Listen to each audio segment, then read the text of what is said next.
Um, yo, yo, yo. Another one. Wow, that was loud. Okay, might be. Okay, if you're watching on YouTube, it looks a little different. Wait a second. Okay, yes. It looks extremely different right now. If you've watched the last 10 episodes, this is not that. Um, if you like the human being Josh Barnes for the last 10 episodes and you don't like Shi-Fi or Shiloh Bellinghausen, then this isn't going to be the podcast for you. And it's okay. I get it. I get it. We, you know, Josh spices up the podcast a little bit. I get it. Whatever. He was definitely like the MVP of the last podcast episode, 68. Y'all need to watch that episode or listen or whatever. The last half of that podcast was amazing. Josh was on his game. Um, and let's see. So yeah, if you're watching on YouTube, it looks weird because like I'm not used to this. I like the split screen. I like the visuals better too. Right now it's a little grainy. Whatever. So I don't know. But what's I gonna say? I I mentioned. I remember last episode, and this is gonna be kind of more of a short episode. Just trying to be consistent. Life's getting kind of weird right now. Last week I was extremely busy. Not busy, but just extremely. I had a lot of more like responsibilities and all that mess. But and but in the last episode, I said something that I'm like, I don't agree with that anymore. It's not even that serious. It's the topic of we were talking about like what age should you move out the house, like of your parents' house. And I said 25. Um, that I don't. Hmm, that's honestly low, and that's a question where I have no idea. It's literally like I get every situation. If you're 35 and you need to move home for a little bit, that's okay. Like it's literally there should be no shame in moving back with your parents. Unless there should be shame. If there is like if you have nothing going for you, if you have nothing, no goals to get out of your parents' house, like no plan. That's where it gets interesting. Like I think I said 25 because that's more of a personal goal for me. More of a personal goal. So um yeah, so it's just I want to clarify. It's I don't want anyone to be like embarrassed of like still being with their parents at like 28. We all make mistakes. I don't know. I feel like that's why I'm trying to not make a mistake of, that's why I'm not wanting to get an apartment right now or rushing to get something just because when I personally, this is just me talking, Shiloh or Shi-Fi, I want to, when I move out of my parents' house, I am moving out for good. Like, I don't want to ever come back, you know?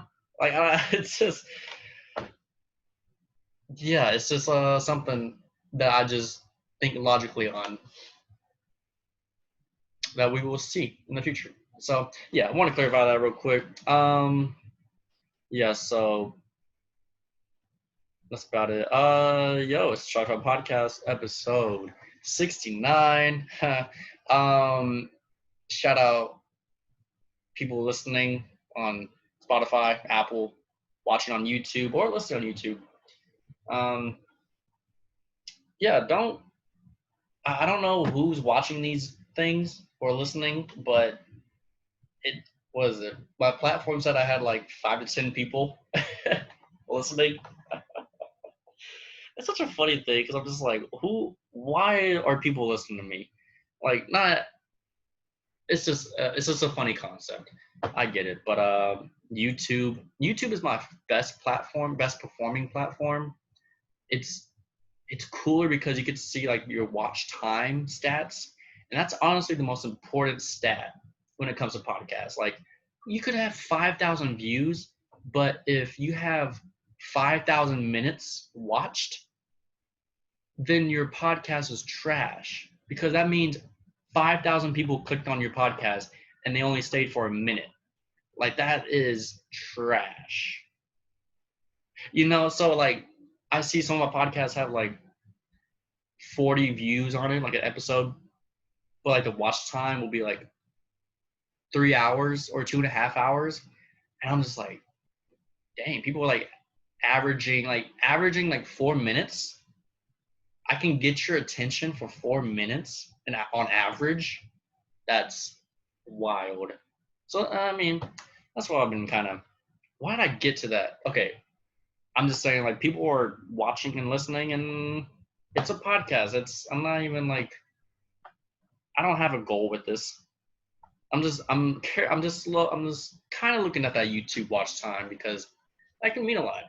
I mean, a couple months ago, I eclipsed, or whatever, we as an audience eclipsed 100 hours watched total, which is a crazy stat. 100 hours.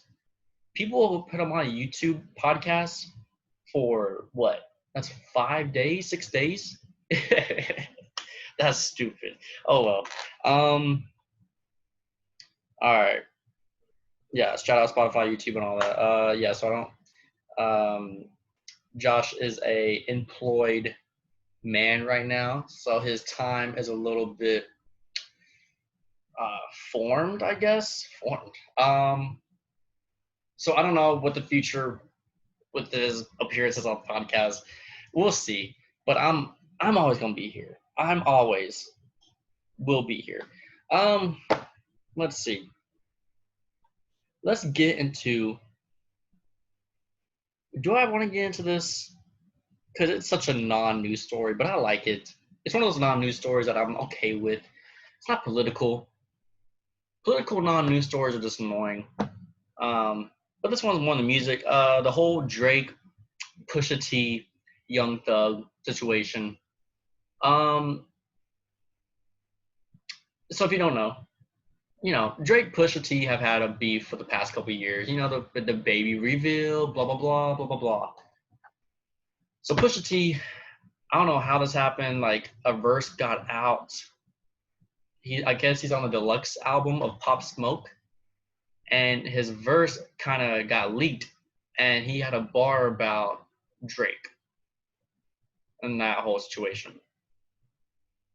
And then Young Thug, who is also on this particular song, went to IG, Instagram, to comment about it. And he didn't have the best thought process about it. He didn't like it. He didn't like Pusha T because, as you know, Pop Smoke is dead. He passed away. Wait, turn on my fan. He passed away, and so Young Thug. I see what Young Thug is trying to say. Young Thug was mad at Push because he was bringing up beef and all that on a dead man's record. I get that point of view. Yeah, so it's just, and Young Thug, I think, is trying to get out of this song somehow, some way, which is cool. I don't know how that's going to happen, blah, blah, blah. But people are like, oh, Drake does this all the time where he will kind of, he did, honestly, with the Meek Mill beef, he really strung that out for like a couple years. And I get it. But I don't know.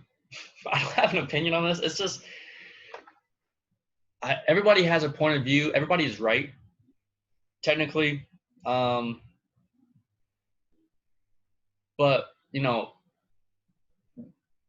I think I'm slowly getting more on the Young Thug side of this situation, just because if Drake said something about this, he couldn't have said anything about this. Drake had no particular interest in this because he's always kind of extended beefs unnecessarily just because he won. And this one he lost, and so Drake has also been kind of like throwing some shots at Push ever since 2018. But here's the fact that Young Thug, a third party in this situation, just didn't want any part of this on a dead man's record. I slowly am starting to understand that part of it. Slowly. So I get it. I really do. I get it. But yeah, so I don't know what just happened. I don't know like what's going to happen. It was like a big news story for like a day. It's just literally pointless. It's like the No Name J. Cole beef. Literally the most pointless beef in the history of mankind. And Young Thug is the most kindest rapper in this whole game. So it's just like, if you're gonna like, let's not piss off Young Thug. Like, he's the least of music's worries. But I don't know. That's all my thoughts on that. It was just weird. I feel like as a rap, no, I'm not gonna say that. But like, it's just odd. So that's all I'm on. I understand Young Thug, but I'm just glad that Drake didn't get involved. And speaking of Drake, you know, this is the first year where I think I might have to take him out of my top 5 musicians of a year. And that's saying something. That's pretty crazy. I'm actually kind of tired of Drake.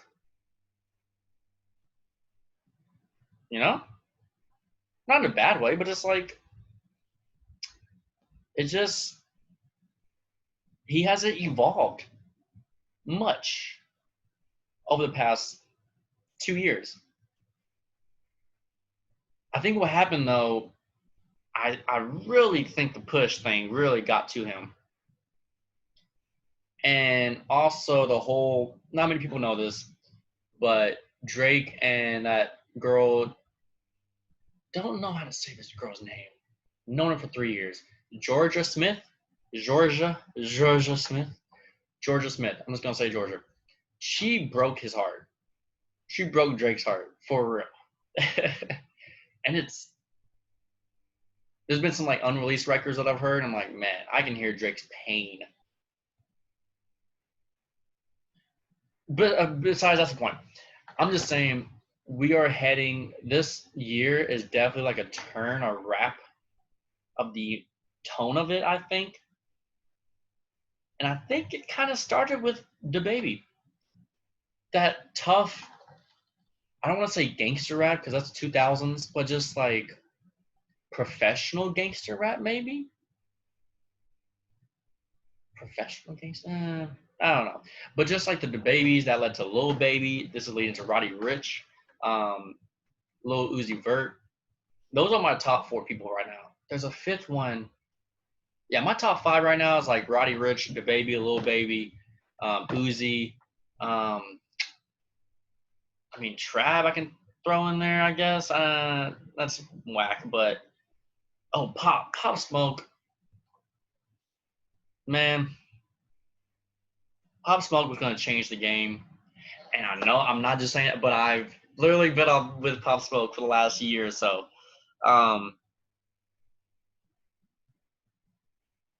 But whatever. Okay, back to Drake. Drake, he just hasn't evolved. And it's almost like he's strung up with the Push and all that mess. It's just like, just deal with it and move on. I will say 2020 Drake started out extremely strong. Chicago Freestyle, When to Say When. Um, Maybe just that Dark Lane demo tapes was just kind of weird. And the fact that Scorpion, half of it was really made after the whole Push beef, it's just he lost sight of the future. He gets too emotional in these distractions. And so this album better be something. It better be something that he's releasing apparently this summer. His like actual studio album. Um, I'm just worried because that's the dude. I mean, top 2 rapper of all time, maybe best, but just worried about him. Just worried about the dude. He's lost. I feel like he's losing his edge a little bit. I will say the leak with Roddy Ricch in the cut is nice. I like it. I like it. I like it. I think rap is getting less emotional, which I like. I came up with this weird theory a couple of weeks ago. But I'm like, maybe the reason why everyone is just emotional and like very sensitive now is because of Drake. Hear me out. Drake is the most emotional rapper of all time.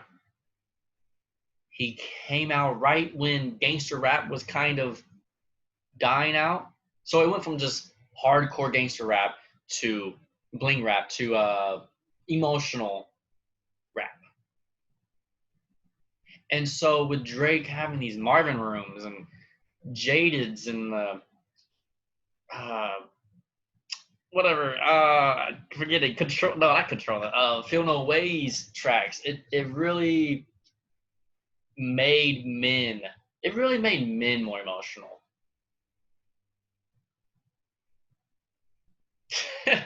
I'm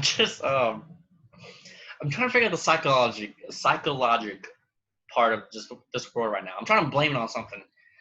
So I'm blaming it on Drake. Yes, I'm blaming it on Drake.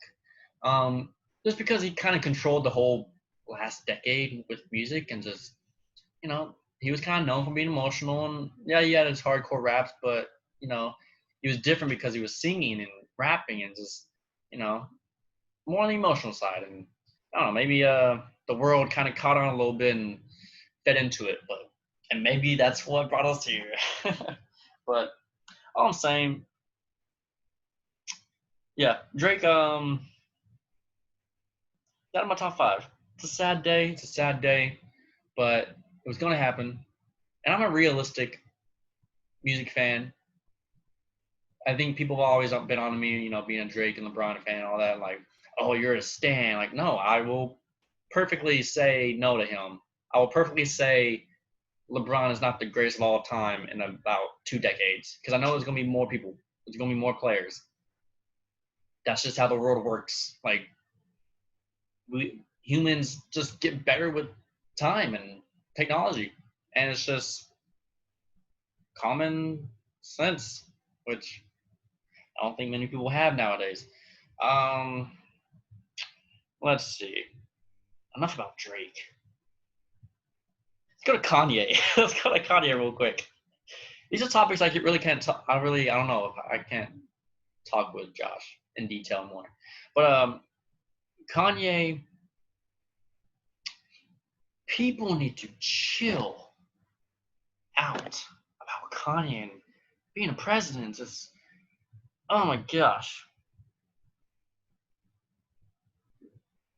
This is a album rollout. The whole Kanye running. He does this every year. And people, 50-year-old white women, not just them, but just any culture and every age and every race, they all have this weird reaction like, oh my God, Kanye is running for president. Oh, he's spoiled. Oh, he thinks he's a god. Oh, he thinks he's blah blah blah. Cool.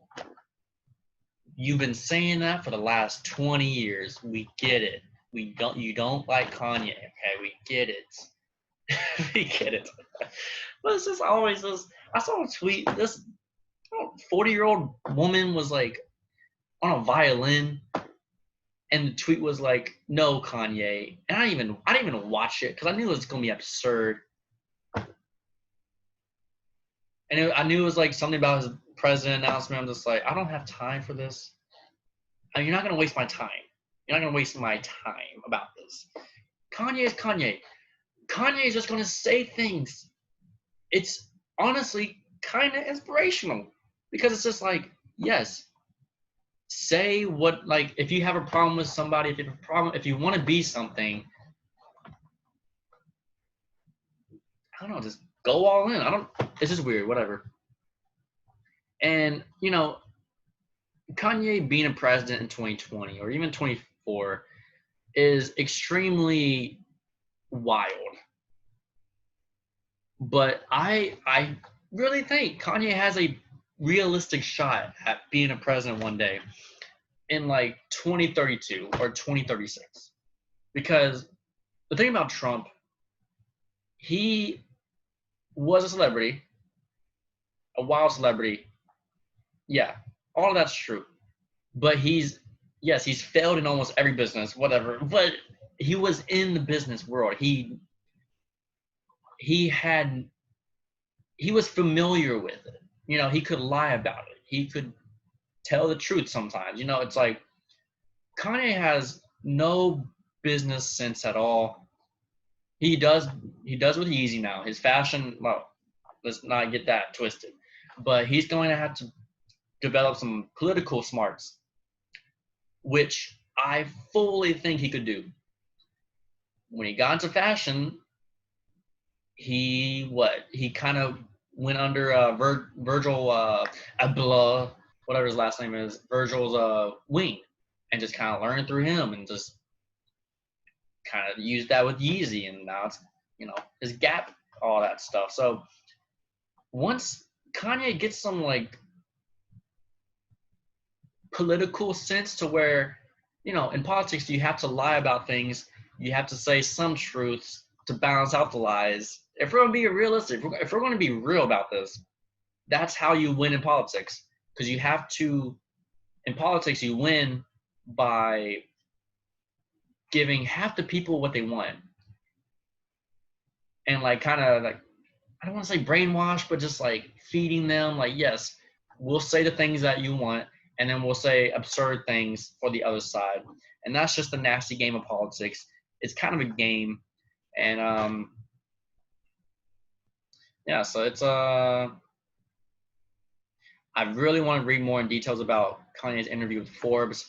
He came out with an interview, I think, yesterday, and the interview was everywhere from what I could tell. Like, he had some thoughts about the NBA coming back. He had some thoughts. Apparently, he doesn't support Trump anymore. And then he had some opinions about random political things. He said we need to get out chemicals from toothpaste and deodorant, which is a low-key kind of true issue because there's some wild chemicals in that thing. Whatever. With all that being said, when you hear Kanye is running for president, just calm down and have common sense and say it will be okay. But we'll see. 2020 keeps surprising us. We'll see. But yeah, it's weird. I don't get it. It's funny. My favorite, I saw a meme, probably my favorite one right now is like, how these two faces arguing with each other, like, oh, Kanye's anti-vax, oh, he's tampering with the elections. And then it shows two Kanye fans are like, Kanye is literally insane. And the other Kanye fans like, I know. It's just like, we know this. This is like what he's done since the mid-90s.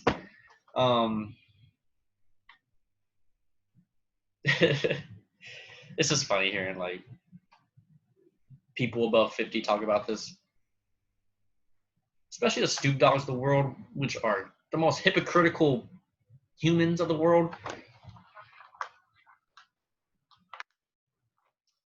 What you gonna do about it? What are you gonna do about it? You just have to kind of just maintain a sane attitude and just move on.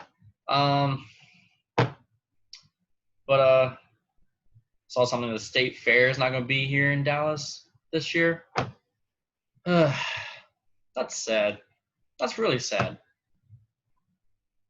It got postponed, or honestly, it just got canceled. 2020 got canceled. If the state fair is getting canceled, why? It's only right though. The Houston Rodeo got canceled in March. I guess the Dallas State Fair gets canceled. They're kind of the same thing. But man, pretty sad. I haven't gone in a while, but hey, it was always nice knowing it was in the background. You know, it's like you woke up and you're like, oh, I could go to the State Fair today. But now I don't even have that option. I don't like it. I don't like it one bit. But hey, they're being safe. I get it. You know, I've always kind of said when this all started, I was like, this is going to take a year or two to like get back to normal. And everyone was like, oh, no, it's going to be like a couple months. It's like, no. The thing that's going to be last, that's going to be normal, should be like what? Concerts, festivals, colleges, like big colleges. Like those are the last things to be back to normal after this coronavirus, because it's just like those are the only like normal settings where there's like a bunch of people touching shoulders and it's like okay. But we're not even shaking hands right now. Why would the state fair and all that be back? Why would concerts? Why are colleges? Don't get me started. Don't get me started. Don't get me started. Yeah, I don't get it. State fair, it was nice. I used to always, when I was a kid, I would always take pictures with the fancy cars, knowing I don't even want these cars now. They're a liability now. But yeah, there's like a bunch of pictures of me in these like Lamborghinis and like Ford, you know, the 2008 Ford Focus in 2007 was like the best thing ever. So I had to, and they like let you get in the car. There was one year I think I got a lot of pictures. I got at least hundreds of pictures with me in cars when I'm like 10 years old. I don't know. It just, you know, 10-year-old dreams. You know what? Let's wrap this up. These podcasts go really fast. Is this a podcast? I don't know. One person podcasts are always kind of interesting to me because it's just like it's like the radio shows with this one person and he's just kind of blabbering. I think it's exactly what what I'm doing. But whatever. Let's just move on.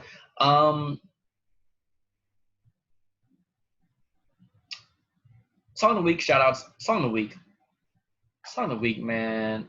Pop Smoke, 50 Cent, Roddy Ricch, The Woo. The Woo. There's some bars in this. There's some bars in this song.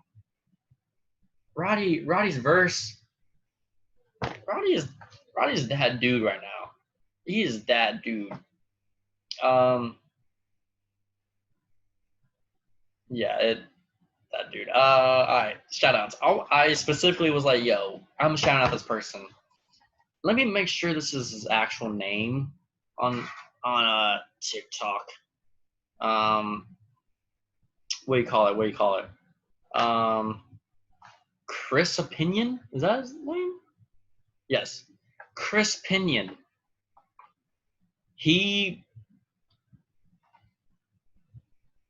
I was really early on this TikTok trend. Can I just claim that real quick?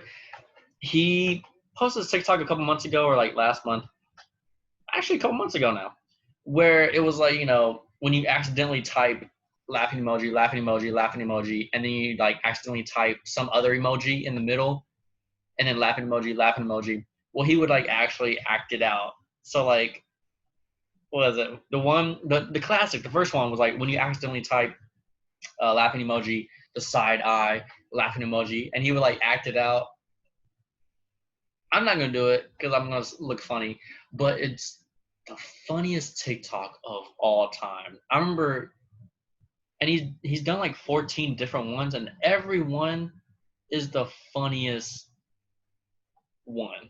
Each one gets more funny. And like now I'm seeing lately like people are copying him. And I'm like, no, I'm not letting this man get stolen. So yeah, this dude really funny. It's really funny. You just have to go watch and laugh. So yeah, I want this man to get his credit. But TikTok, you know, everything is stolen and whatever. All right, well, that's about it. What we talk about Drake, Kanye, and State Fair. Oh, that's a classic. That's a classic episode. All right, that's about it. Thank you for watching. Peace. Much love, and shout out New York City. Peace.